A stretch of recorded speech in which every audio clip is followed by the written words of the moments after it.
গাজল পঞ্চায়েত সমিতির উদ্যোগে ৩৪তম বর্ষের গাজল উৎসব সিধু কানু বিরসা জিতু মেলা শুরু হলো শনিবার। এই উপলক্ষে এদিন গাজল উৎসব কমিটির পক্ষ থেকে এক বর্ণাঢ্য শোভাযাত্রার আয়োজন করা হয়। শোভাযাত্রায় বিভিন্ন স্কুলের ছাত্রছাত্রীরা অংশগ্রহণ করে। পা মেলান রাজ্যের উদ্বাস্তু ত্রাণ ও পুনর্বাসন দপ্তরের চেয়ারম্যান রঞ্জিত সরকার, রাজ্যসভা সাংসদ মৌসুম নূর, জেলা পরিষদের সহ সভাধিপতি রফিকুল হোসেন, জেলা পরিষদের কর্মাধ্যক্ষ রীতা সিংহ, জেলা পরিষদের সদস্য দীনেশ টুডু, গাজল পঞ্চায়েত সমিতির সভাপতি মোজাম্মেল হোসেন, গাজলের বিডিও সুদীপ্ত বিশ্বাস সহ আরও অনেকেই। তারা সকলে মিলে বর্ণাঢ্য শোভাযাত্রা সহকারে গাজলের বিভিন্ন পথ পরিক্রমা করেন। এরপর গাজল হাই স্কুল মাঠে ফিতে কেটে 5 দিন ব্যাপী গাজল উৎসবের আনুষ্ঠানিক সূচনা করেন। সূচনার পরপরই নানান জমকালো অনুষ্ঠানের আয়োজন চোখে পড়ে। গাজল উৎসব আমাদের সম্মানীয় মুখ্যমন্ত্রীর অনুপ্রেরণায় প্রত্যেক বছরই আমাদের এখানে বিডিও এবং ব্লক অফিস এবং পঞ্চায়েত সমিতির পক্ষ থেকে গাজল উৎসব পালন করা হয় এবং আমাদের বিডিও সাহেব, আমাদের পঞ্চায়েত সমিতির সভাপতি খুব সুন্দর আয়োজন করেছেন এবং প্রচুর আকর্ষণীয় ব্যবস্থা করা হয়েছে। এখানে আপনারা দেখতে পাচ্ছেন প্রচুর বাচ্চারাও এসছেন, গার্জিয়ানরাও এসছেন এবং যেহেতু আজকে প্রথম দিন জাস্ট শুরু হলো, এরপরে আরও 5 দিন এখানে চলবে এবং প্রচুর মানুষ এখানে আসেন। আমরা প্রত্যেক বছরই আসি, খুব সুন্দর প্রোগ্রামের আয়োজন করা হয়।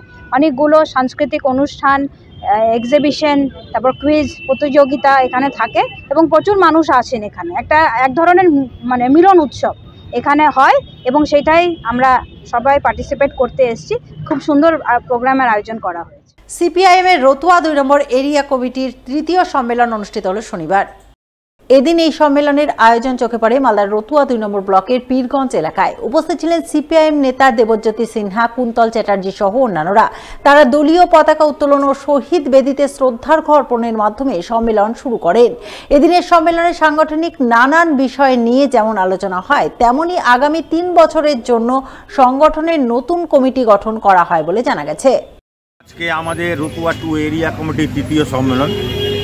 এই সম্মেলন আমাদের আজকে হবে।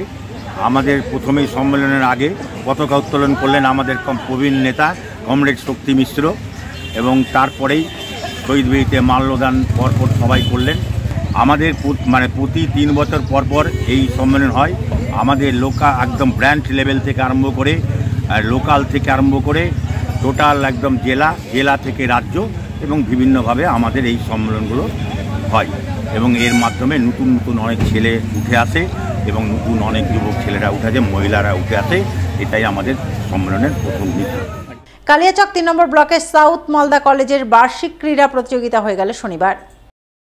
এদিন এই সম্মেলন অনুষ্ঠিত হয় মালদা টাউন হাই স্কুলে। উপস্থিত ছিলেন ইংরেজবাজার শহর বিজ্ঞান কেন্দ্রের সম্পাদক সুতীর্থ নন্দী সহ অন্যান্যরা।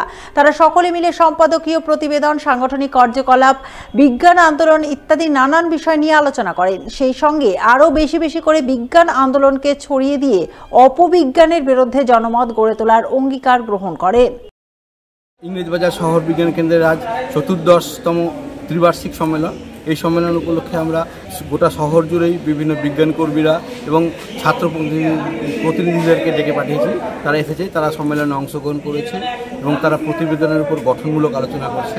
ভবিষ্যতেও তাদেরকে আমরা সাথে পাবো, পাশে পাবো। বিভিন্ন স্কুল থেকে বিভিন্ন মাস্টারমশাইরা এসেছেন, তারাও প্রতিবেদন আলোচনা করছেন। আমাদের সম্মেলনের মূল উদ্দেশ্য হলো বিজ্ঞান এবং জনবিজ্ঞানের আন্দোলনকে চারিদিকে ছড়িয়ে দেওয়া এবং সমাজে যে অপবিজ্ঞানের চর্চা হচ্ছে, জ্যোতিষ চর্চা হচ্ছে, এইগুলোকে দূর করে সমাজকে সুস্থ অবস্থায় ফিরিয়ে দেওয়া।